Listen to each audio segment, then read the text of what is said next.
Hello and welcome to the Financial Bunny TV. My name is Nicolette Mashile. I am also known as your Financial Bunny.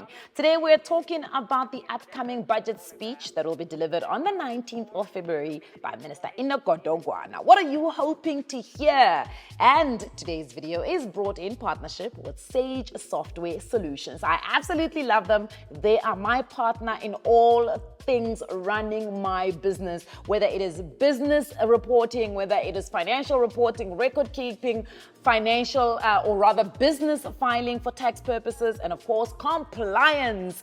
They are really the go-to guy for everything that you need to make sure you have to keep your business compliant and right with SARS. But not only that, they've got absolutely amazing employee and payroll solutions that can assist you in reconciling your employees. You can even actually allocate jobs to your employees using the Sage Software Solution. So if you are looking for that kind of a partner to make your life a lot more easier, they are probably the go-to guy for you.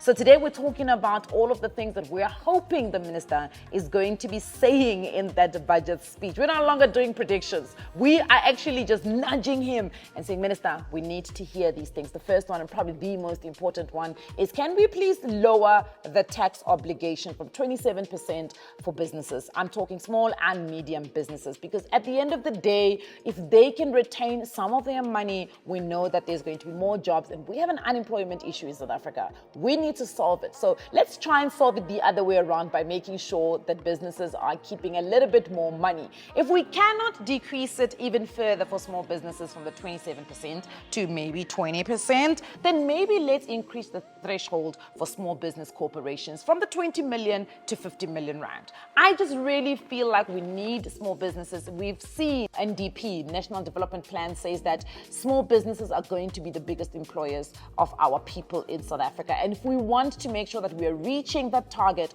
we need to ensure that they are retaining more money. It just, for me, it goes without saying. And of course, the second one is let us increase that interest income exemption. You know, whenever I have conversations with young people, and mostly it's young women who are saving, they are investing, they're doing all the right things that, you know, we tell them to do or we suggest they should do, not only as financial institutions, we've seen even the government intervening when it comes to savings and investing culture in the country.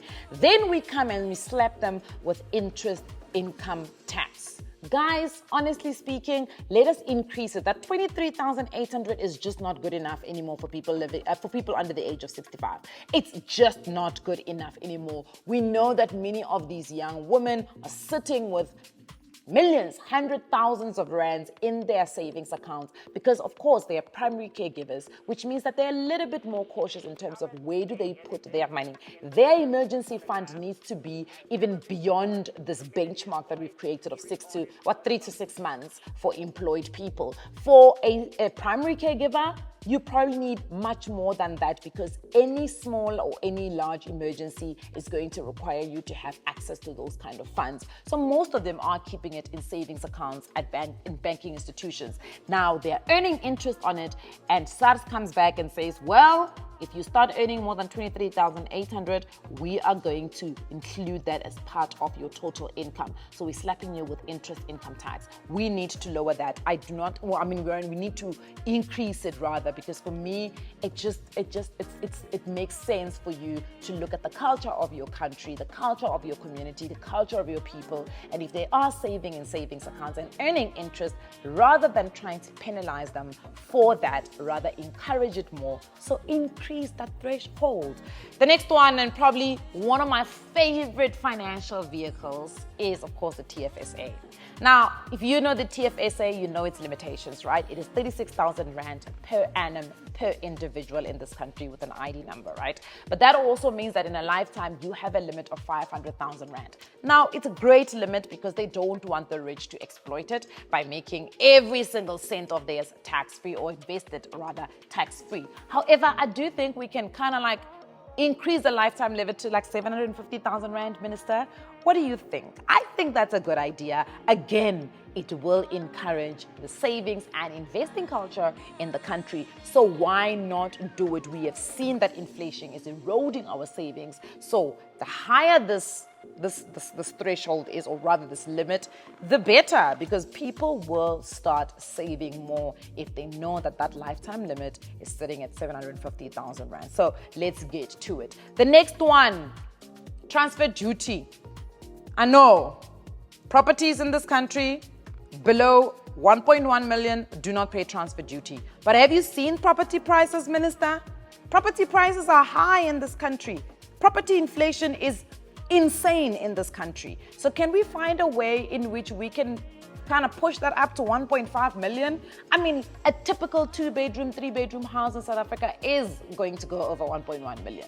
So I don't understand the 1.1 million. Who are these people that are buying homes? We know that the people who are buying homes, typically the biggest buyers of homes in this country are single women. And most single women, we call them single women, or they're single mothers, and they probably have a child. So they're not buying a 1-bedroom apartment in this country. They are looking for the 2-bedroom apartments. They are qualifying for more than 1.1 million. So again, please don't penalize them with the transfer duty. Let's try and make the buying process a little bit more easier for our people.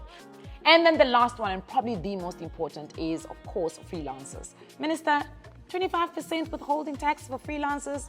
Can we reduce it to 20%? Let's talk about it, right? We know we've got an unemployment issue in South Africa. So we are encouraging a whole lot more people that if they cannot find themselves in a formal job, a formal employed job, they need to look at freelance gigs, right? So we've got a group of people who are freelancing because actually unemployment is too high and they can't secure a formal full-time job. The second group of people that we are encouraging are people who are just not getting paid enough. We've seen companies in this country retrench people because they can't pay them, or people are leaving and they job hopping because they really do not get paid enough. So some of them are trying to supplement their income and their earnings, taking up a freelance job in other areas of their life. And then the third group, of course, is we know for a fact that we've been encouraging South Africans to have multiple diversified income streams, and the gig economy is where a large majority of them end up going to. So why are we penalizing them by making the withholding tax 25%?